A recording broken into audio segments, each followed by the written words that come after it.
last session before lunch, we are here to learn about Elm from Dylan Pindur. So, Pindur, sorry, my bad. It's all right. So, round of applause and Sweet,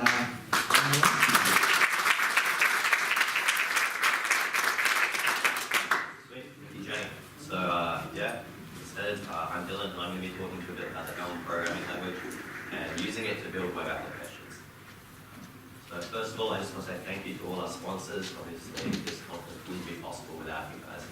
It really helps us, so thanks, guys. Right, so who am I? For those who don't know me, I was a junior developer at Bankwest for, I want to say 2, maybe 3 years. And I spent a lot of my time there working on kind of DevOps-y release automation type tools. So I configured the Docker and enforcement package. I then very quickly realized that breaking things was a lot more fun than building them. So this is more accurate to what I do now. I'm a penetration tester over at CBA. That's kind of my bit there. But that's obviously not what I'm here to talk to you about today. I'm here to talk about web dev. So I have a big passion for web development, and I've been doing it for a long time now. On the side, myself and a friend of mine, we maintain quite a large React and Redux application for the Murdoch Med School. We've been doing this for, I want to say, 4 or 5 years now.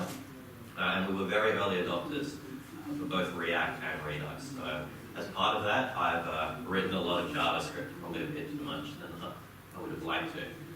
So that's just a bit of background around me. One thing I really enjoy doing is trying out different programming languages. Like, anytime I see an article on a new language or a new framework, I'm immediately right in there and I'm checking it out, seeing what features the language has to offer and, what features the language perhaps chooses not to offer.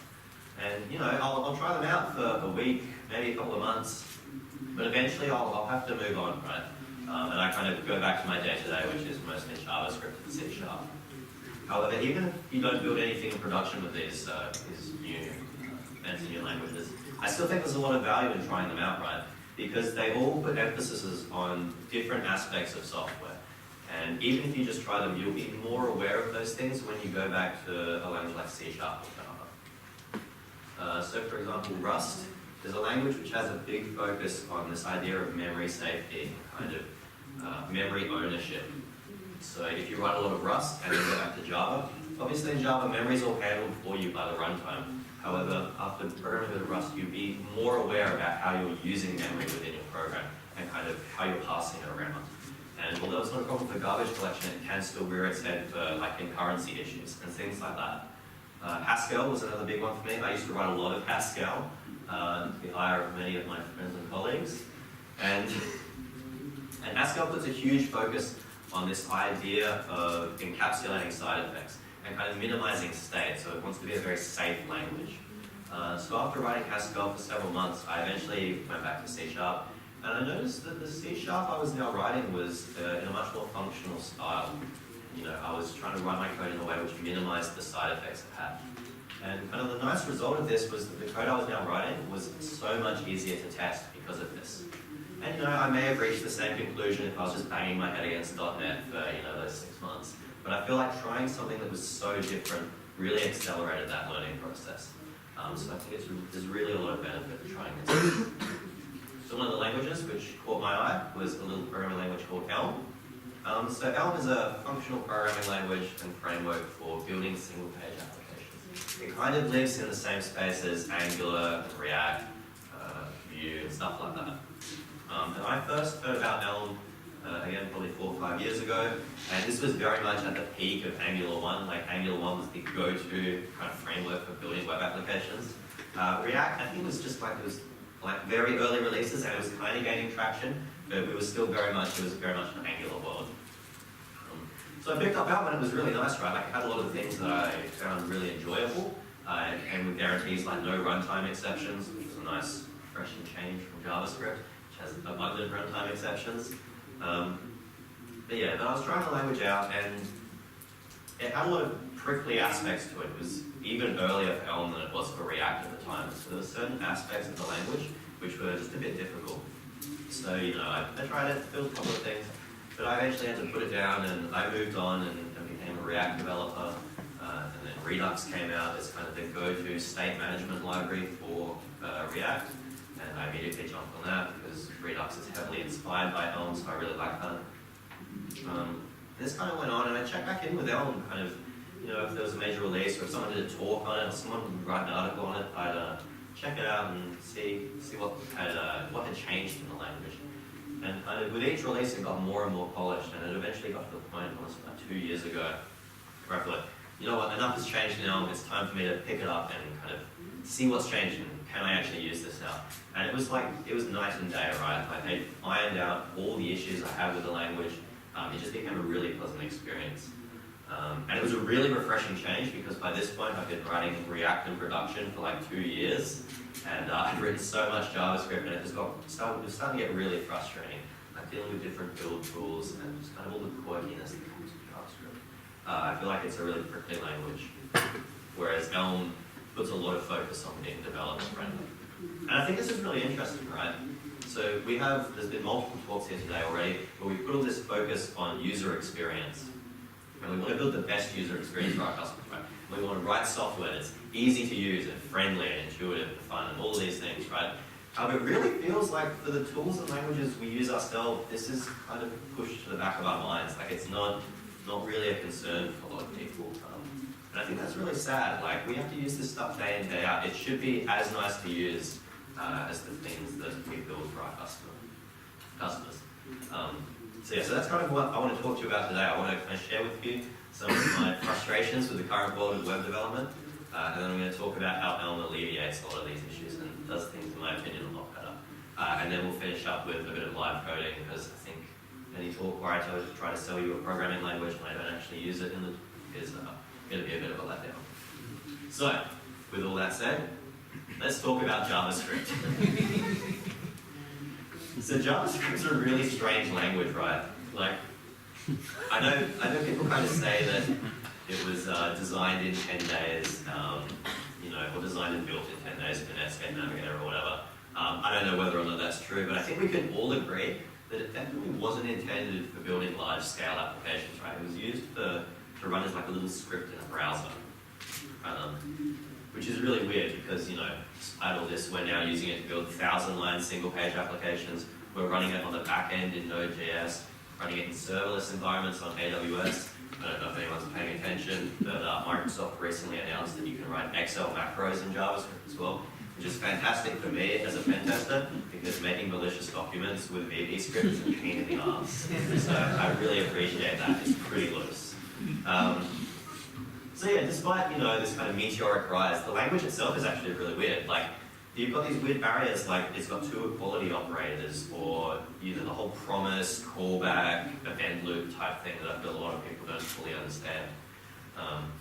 And this is all, you encounter these things quite early on, which is weird because JavaScript, I think, it's safe to say, has the lowest barrier to entry of any programming language.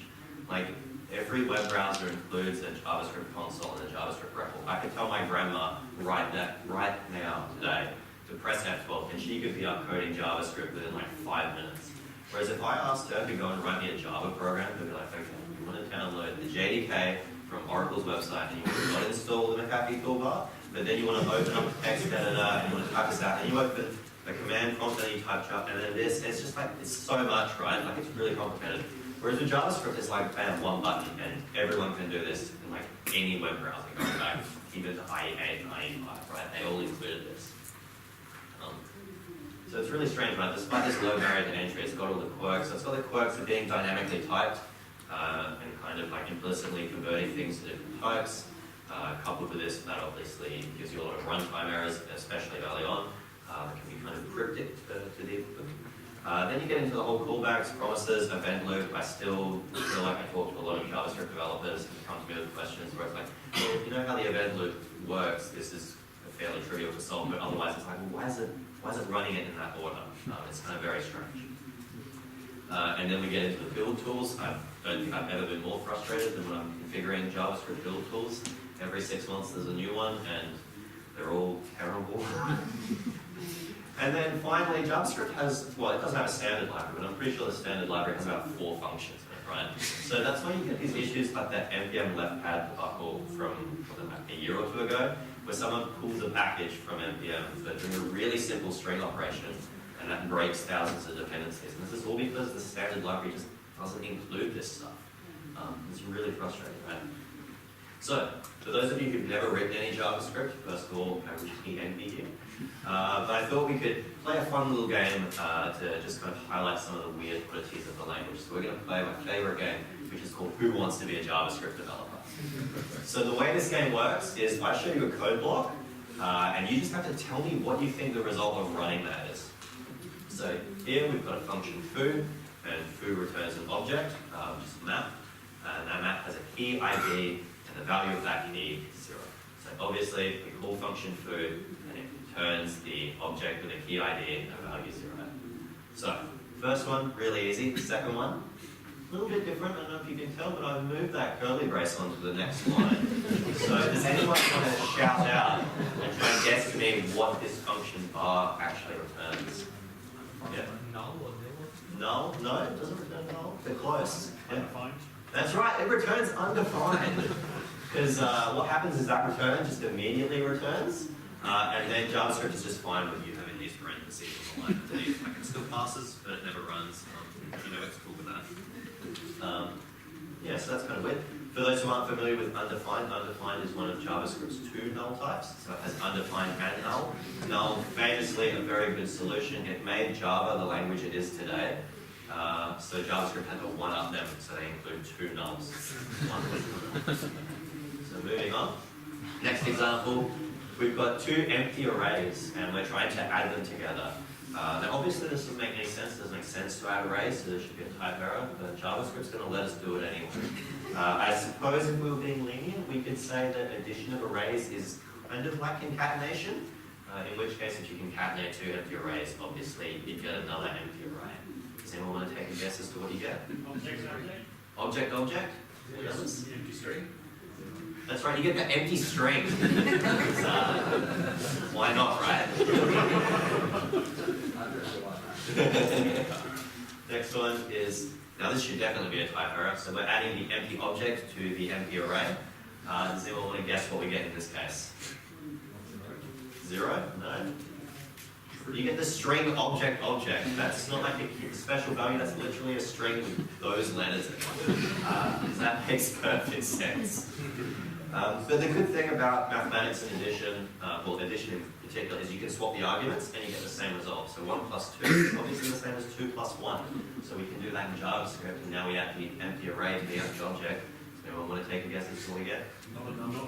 Not a number?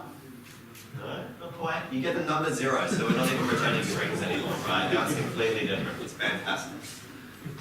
Okay, I've got 2 more examples.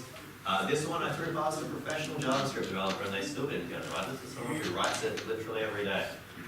So we've got an array of strings with apple, orange, and banana as our strings. And we're just going to loop through that array and we're going to print each of them to the string. So does anyone want to take a guess as to what JavaScript decides to put here? Excellent. 0, 1, 2. It prints the indices of the array. It's gotten to the point where I just tell people not to use that syntax for for loops because it's so confusing. And final example, JavaScript includes a special value called not a number, NaN. It basically returns this for any map operations which fail. So if you try to pass a string and that string is not a valid number, you'll get back not a null, not a number. Does anyone want to hazard a guess as to what the type of not a number is? Yeah, it's a number. And this is just the tip of the iceberg, right? Like this is just the dynamic piping stuff. There's still so much weird stuff in the world of JavaScript. Like there's so much more. So we've got ES6, we've got Babel, we've got polyfills, we've got immediately invoked function expressions, we've got fetch, we've got asynchronous module definitions, we've got system chest, common chest, browserify. I still don't fully understand browserify. I think I used it once. It was something about npm packages in the browser. I don't know why you needed it, but it was there, right? We've got grunt, gulp, webpack. Each of these build tools is better than the previous one by some arbitrary metric. We've got callbacks and promises. Then we get into npm, the greatest package manager ever built, except it wasn't, so we replaced it with yarn, which is a better package manager. This is what JavaScript is like, right? So where does this leave us? I don't know about you, but it leaves me really frustrated. Like, I have to write and maintain more tests, and I don't like doing that. I have to spend more time debugging runtime errors. These can often result just from a simple typo.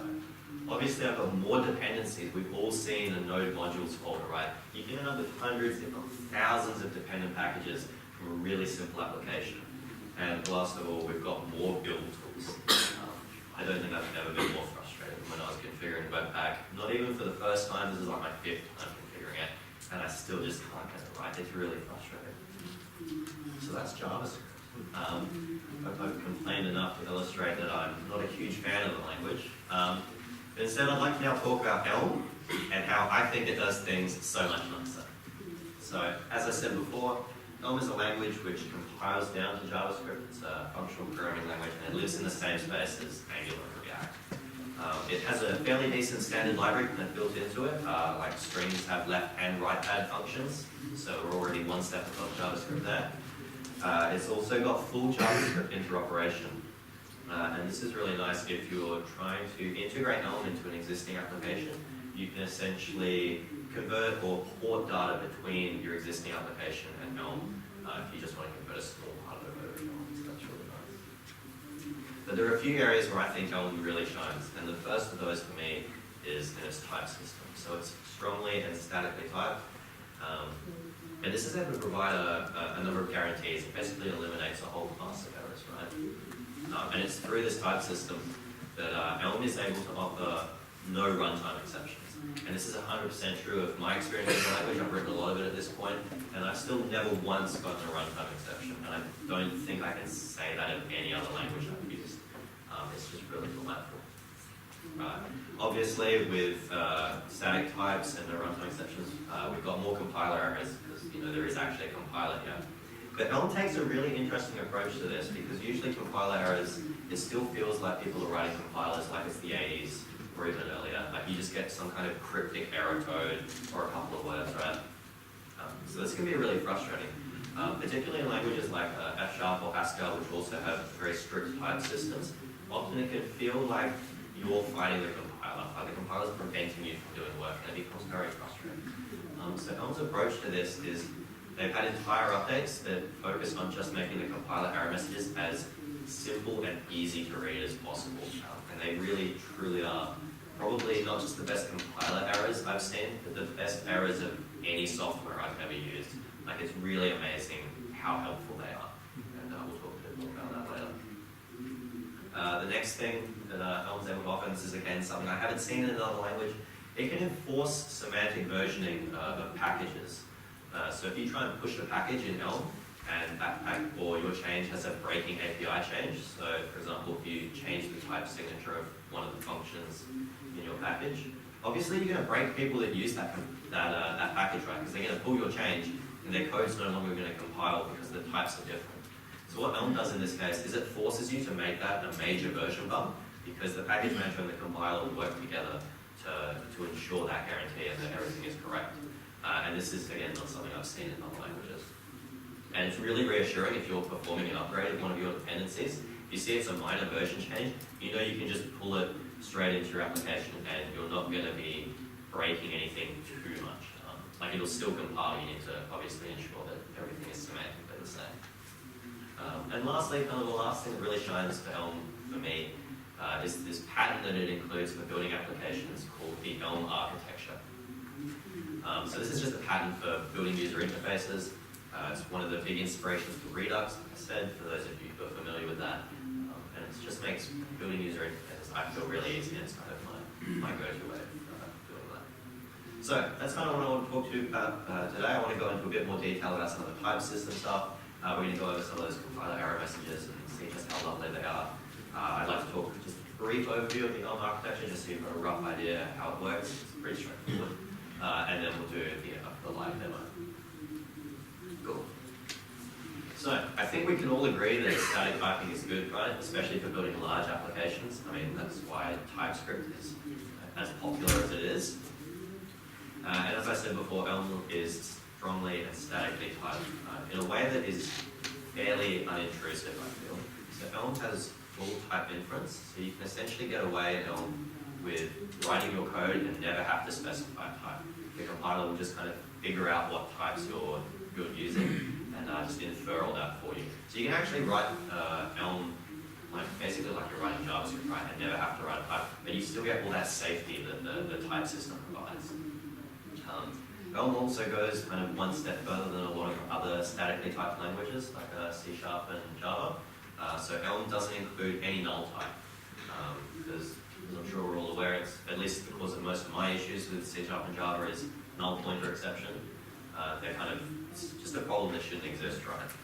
And so Elm eliminates this by just not including nulls, and it instead provides the newer kind of option type that you see in these languages. And obviously, I think C# and Java are kind of following suit in this as well, both by offering option types, but also by including in new respects non-null types. So I think everyone's kind of realized that this is the way forward, right? Yeah, and it's through this that Elm's able to offer no runtime. This also makes refactoring like really nice, right? Because coupled with the fact that the compiler error messages are so helpful, if you want to do a refactor in Elm, pretty much all you need to do is make your refactor, and then you just work through the compiler error messages, and then once it compiles, it's all good to go, right? So it makes refactoring really pleasant in Elm. It's something I really enjoy doing. Whereas in other languages, I tend to be a bit scared of going in for a refactor, particularly if it's a hairy piece of code. So an example of this was in prep for this talk, I decided to pick up an old Elm project I'd kind of dropped for about 9 months. I didn't have time to work on it. And I realized when I picked it up that I left a feature half implemented when I dropped it. So, I cloned the repo and I had a look around, trying to figure out what I was doing, where I was in the program, and I was trying to implement login functionality. So it actually touched quite a lot of pieces of code. So it took me maybe 10-15 minutes to remember what I was doing and just refamiliarize myself with it. And then I spent maybe another 10-15 minutes actually coding up the rest of the feature, and I got a lot more compiler errors than I normally would, because I'd make a change and then the compiler would have to go, hey, now you need to update this over here, or you need to update this here as well. And I'm like, oh yeah, I forgot that this touches that part of the code, right? And so end to end, thanks to the compiler and this type safety, I was able to go from not seeing the code for 9 months to cloning the repo and completing a half-finished feature in about 30 minutes. And I've never had that experience in anything else. So it was really, really nice. Yeah. So enough of me kind of telling you how great these errors are. I think it'll be a lot more obvious if I just walk you through a couple of them. I'm going to go through a couple of the compiler error messages. This is the first one. So what we've got here is we've used an if expression, which is kind of like ternary, but we return different values from each of the branches. So the reason this is an error is because we're assigning it to a variable. We don't know what the resulting type of that variable is going to be. It might be a string or it might be a number, but we can't be sure which it's going to be. So we basically need both branches of this to return the same type.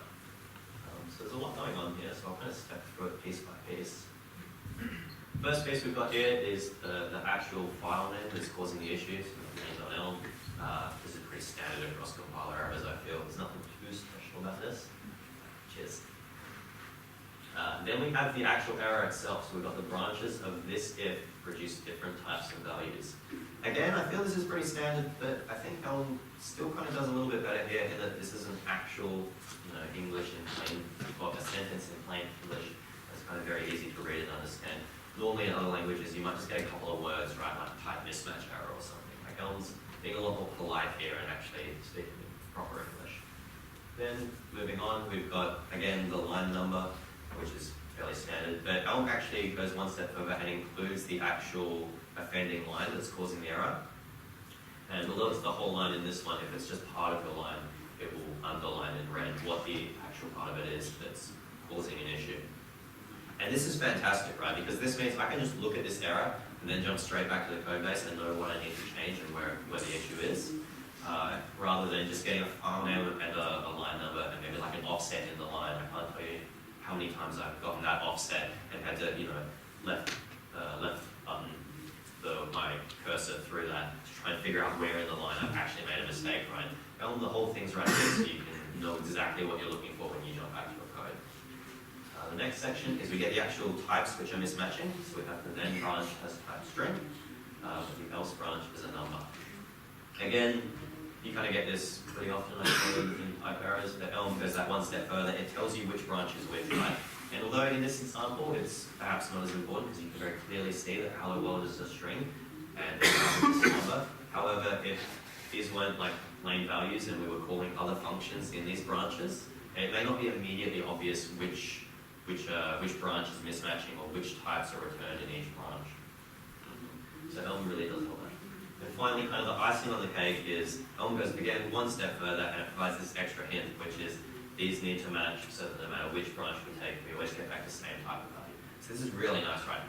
The compiler's not only told us what we've done wrong, we've made a type error, but it's also told us why that's a problem. Like, and that's something I really feel that level of context is not provided in biological compilers. Really nice. Cool. Next example, we've made a typo. So I've got a variable called Alice, and I'm trying to access a field on that variable called first name. However, I've misspelled it and I've written for certain name. So again, moving through it, Alice does not have a field first name for certain name. Again, all in plain English, really easy to understand with our variable name and the field we're trying to access. Again, we get the line number and the actual offending part is underlined, so we know exactly where to go to find this when we go back to our code. We've got the actual type error as well, so we know that the type of Alice is person. Person does not contain a field name for certain name. So this is all fairly straightforward. But where Elm kind of goes one step further again is it provides this extra hint, which is the record fields do not match up. Maybe you made one of these typos. So the person type does include a field called first name. And the compiler knows this. And the compiler knows, oh, well, he's trying to access a certain name that has first name. It can see that these fields are fairly similar, like lexically. So it's suggested, maybe you've made a typo. And this is fantastic. I've never seen this anywhere else, and it saves my ass so many times. Like, it's just really, really good. Final example, we've got the right field name now on Alice, we've got first name, but we're trying to append Smith to her first name, and we've done this using the plus operator. Now, the plus operator in Elm is strictly for numbers. You don't use it for string concatenation, because we've all seen how badly that goes in JavaScript. So again, we get the line number and underline the field that doesn't match. Well, the type that doesn't match it is. And so we've got plus is expecting the left argument to be a number, the argument is a string. And again, what sets Elm apart is we get this extra hint. To append strings in Elm, you need to use the plus operator, not the plus operator, and a link to some documentation of why that's the case. So this is amazing, right? Like, not only has it Elm detected, oh, it's a type error, it's trying to use a string with the plus operator, but it knows that, oh, it's a string he's using with the plus operator. He must be trying to append strings. Okay, well, I'll provide this extra hint that, to actually append strings, you need to use this other operator. Here's the documentation and why. So this is fantastic, right? Again, I've never seen this in any other language, and it really makes Elm just a really pleasant developer experience. So that's kind of a bit of an example of some of the compiler error messages. I hope you can already see that they're so much better than other error messages of any software I've used, at least. And this is definitely one of the ways where I feel Elm pushes for a better user experience for its developers. And I really enjoy using the language because of this. The next thing I want to talk about is the Elm architecture. So it's a pattern for building applications in Elm. It's fairly heavily integrated with the language, but you don't need to use it as far as I know. However, it's, all the articles and tutorials use it, it's tried and tested, and it's so easy to use, like I don't know why you try and go against the grain anyway. As I said before, it's similar to Redux, for those of you who've used that library. And it's very easy to use, and the core component, or the core tenet of it, is this idea of data only flowing in one direction. And this makes it really easy to kind of test and debug your application. So I'll just step through it, each of the components. So the first component we've got is our model. So this is the entire state of your application. This includes all things like any data loaded from APIs, but also little pieces of UI state, like whether or not a button is toggled. And having this all in one place is really great, because it means not only is it kind of easy to find things, but it's also very easy to test and debug. So what you can do is you can export this model as a JSON object or a JSON value, and basically just import it back into your program and immediately get into the same state. So if you've got a tester and the tester finds a defect in your software, the tester can export their model and you as a developer can just import it back into your program, and you can be at the exact same state that the tester was when they encountered the defect. And this is really, really good. Moving on, the next component is the view. So this is fairly straightforward. The view is basically a function which takes a model and just returns HTML or draws it to the screen. There's really not a lot of magic going on there. It uses a virtual DOM for doing all its renderings, much the same way that React does. So it'll only update what needs to be updated when it's already. And the final component is the update function, and this is where the bulk of your logic will be going in Elm.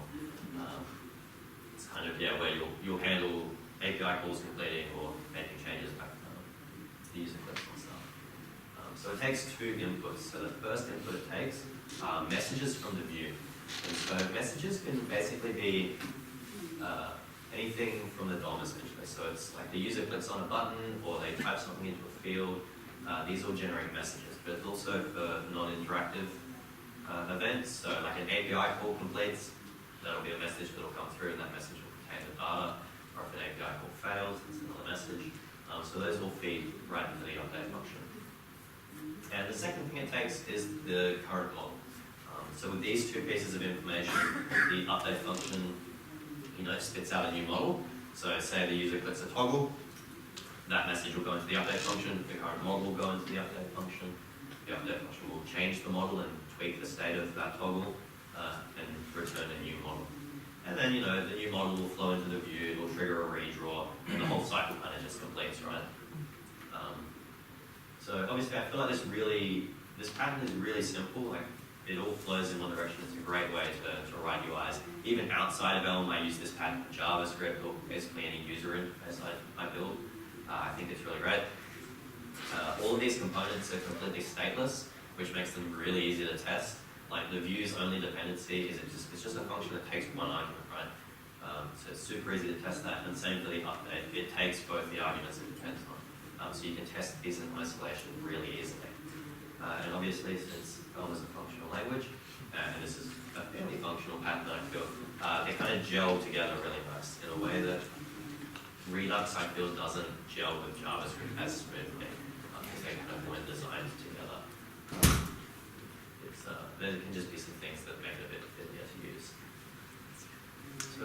So that's kind of the Elm architecture. It's not too complicated. Now I think we'll move on to the demo, and I can actually show you what Elm looks like.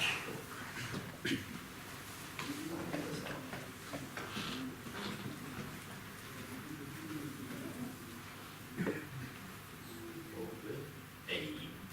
Cool. So this is an online Elm record. It's from elmlang.org/try. So this is like the provided in-browser record from the Elm community. You type stuff in here, hit compile, and then it appears on the right. So we'll start.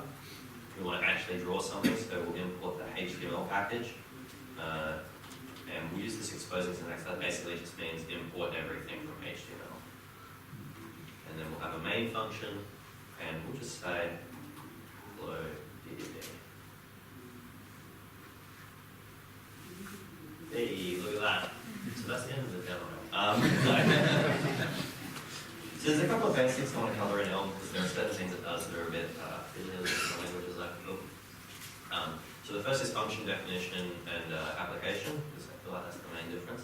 So to define a function in Elm, you just write the name of it, and then you provide a space-separated list of arguments, then an equal sign, and then the body of your function. So there's no parentheses here. It's a bit different to a lot of other languages. So we have an add function here, which takes an A and a B. Oh, everyone can read that, right? Oh, that's big enough? Sweet, sounds good. So that's how you define functions in Elm. There's not a lot of craft kind of sitting around it. And then we can kind of call that down here. We can do add. So calling functions is exactly the same. You just provide the function name and then the values that you're passing into it. So to do that, adding 1 and 2, you get 3. It's amazing, right? So moving on, we kind of want to cover, we'll do some conditional stuff, right? So I'm going to write a function that takes a number of cats and then prints out a message about whether or not you have too many cats. Does anyone want to offer a suggestion as to how many cats they think is too many? Because I tried this book before and someone said about 70, and I'm like, I feel like you're going to get too many cats way before that. So does anyone have a more reasonable suggestion? 11 cats. You would be content with having 10 cats.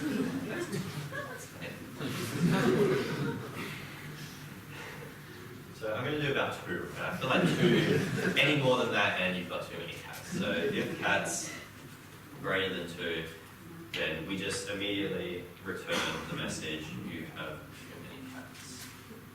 And so there's kind of an implicit return in this if statement. The last line of it is what's returned. And as I said before, we need, because it's a ternary occupation, we also need the else branch. So in the else case, I'll just say you have 2 string cats. I'll just print the number of cats you have, right? File that, will be good. Sweet. So let's actually print that, right? So if we say cat message, okay, it's too many. It's too many cats, man. Too many cats. You gotta get rid of one of them there. Otherwise, we'll say 2. You have 2 cats. It's all working, right? Fantastic. So moving on, the next thing I kind of want to cover in Elm is we'll just quickly go over list syntax, and then we can get into doing some more HTML and kind of interactivity type stuff. Lists in Elm, basically the same as JavaScript. You just give, use square brackets, and you just provide the values for your list. So dog, cat, rabbit. Yeah, pretty straightforward. I feel like there's kind of nothing funny about this. We can do toString and print our list. Here we've got our list printed, and here it's actually printed the list itself, so that's why it includes the square brackets and the quotes of all that as well. So if we wanted to print it in a much more nicer way, we can use the string.join function and give it a delimiter. So that'll just concatenate that list together into one string, then return it, pass it to our text function, and it gets printed to the string. So it's all fairly straightforward, right? So, all that being said, let's do some actual HTML and web programming here. So we're going to have a div, and we're going to give it a list of attributes. So these will be like HTML attributes. In this case, I'm just going to give it the empty list because it's just a plain div, right? And then the second thing you give it is a list of child elements. So here we'll do a H1, again with no attributes, and just the text, hello DDD. And then close the div. Hey, look at that. So yeah, I feel like this syntax is probably one of the more different things about Elm, running HTML in this way. There are like transpilers and tools like that to write it in the more React angle bracket style. But honestly, you do very quickly get used to this, and it's, I personally don't mind it, but it can be a bit prickly. New developer. Next, we'll print our cat message, right? Because it was so great before. So we'll print 2 cats. Should be hello DDD, you have 2 cats. Is that the appropriate number of cats for the conference? I hope so. Yeah, so this is all quite straightforward, right? But we still don't have any interactivity here, and we also haven't kind of started using the Elm architecture. So to do that, we need those 3 functions, right? Well, 2 functions in the model. So we need the model, the view function, and the update function. So we can just quickly write those down. So we can do view model equals, and we can just cut and paste our HTML underneath that. And we'll also change this to say model.cats. So our model will have a field cats, which is the number of cats we have. So you can see here this is really easy, right? And we also haven't actually specified any types at this point. But obviously it's all statically typed in the background. Elm's helping us and watching our back. We also need an initial model.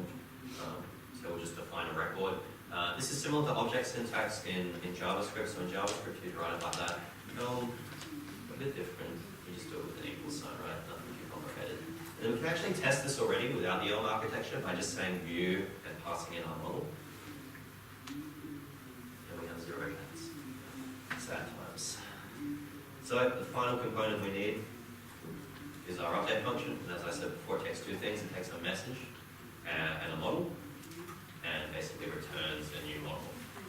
So in this case, we'll just return the current model. Yeah, we won't have any interactivity at this point.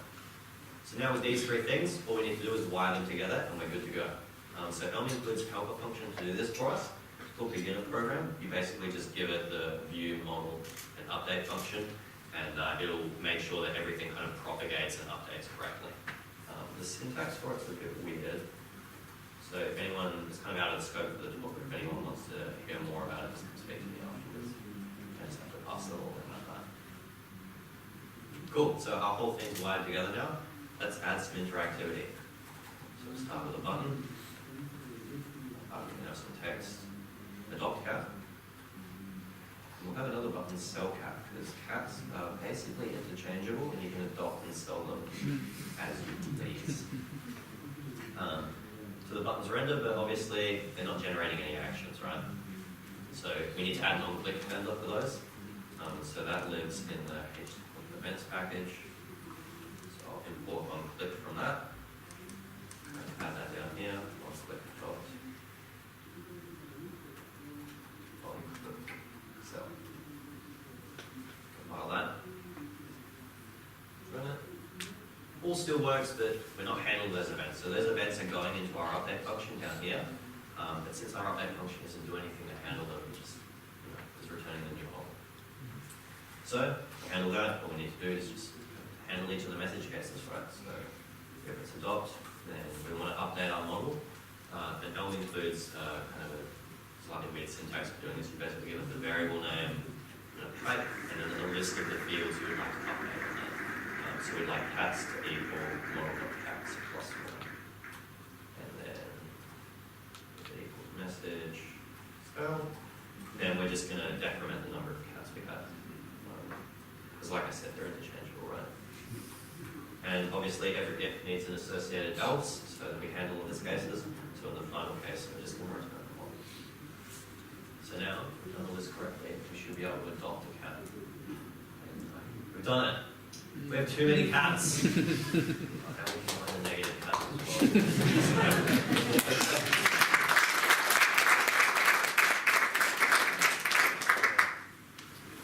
That's kind of the basics of the Elm architecture. But you can see there's some pretty things about, or some things that we can make better, right? So the first of all is if we're adding a new message type, we're going to have to add a new case to this else block. So we can make it a switch case instead. Case message of adopt model cats equals model.cats plus 1 and case cell model cats equals model.cats minus 1 and then just get rid of all this thing. Can anyone see a problem that we're now going to account? Is this long for? Exactly right. Yeah. So now, since we're using strings, it's possible that we can pass a string that isn't adopt or sell, and in that case, it's going to be a runtime error, right? Because Elm doesn't know what to do in that case. So fortunately, the compiler's detected this, and it's provided us a really helpful error message. So we've got it checks the case statement, handles all branches, and we see because it's strings, we need to accommodate for values besides adopt and sell. So Elm includes a really simple syntax for doing that. Just this underbar, and that, and then we're good to go again. But again, this is there's still some problems with this, right? Because if we make a typo here, it's still going to compile, because as far as Elm's concerned, yeah, we totally handled that case. But now we can't adopt any cat, we only get rid of cat, which would probably be some people's preference. So really what we want is we don't use strings for these messages, right? We want to use like an enum or a union type. So let's do that. So we'll just define a type message, and the message can either be adopt or sell. Pretty straightforward, right? You can have as many of these as you like. And then, this is also the only type or actually type in this entire demo. So now what we need to do is we just switch each of these over to our new union type. Adopt sell. And obviously if we make a typo in one of these, the compiler's going to detect that. They're going to go, hey, you've tried to use a type just like this. But Elm, again, keeping our code clean, has detected another error. Since we're now passing through this enum type, it can only be adopt or sell. So we don't actually need this default case because there is no default case. We're handling every possible case. So So we can just drop that out. Cool. So that's the demo about this. Hopefully there was nothing kind of too complicated about that. If anyone has any questions, I don't think I have time, but feel free to talk to me after. Let's go back to the slides.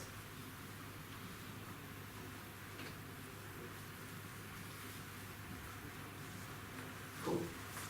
So that's all from me. That's kind of a bit of a taster for Elm. I hope there was nothing too complicated or out there. Obviously, kind of, I feel like calling and defining functions without parentheses can be a bit new, a bit different for people. But I hope you already see how smooth it is. The compiler had some really nice errors there, and it really helped us cover a lot of things. We can get a single runtime. This is all thanks to the strong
really provides a lot of peace of mind and confidence when you're writing your code, and it's a really pleasant experience. Obviously, it also means you have to write a lot less tests, right? Because the compiler's catching so many cases for you. You can have a much smaller test suite that really only tests your core logic. We also saw how polite the compiler error message is, and this isn't something I kind of mentioned earlier, but like all the tools in the Elm ecosystem have this kind of odd politeness to them. Like the package manager doesn't say install package YN, it's always may I install this package for you.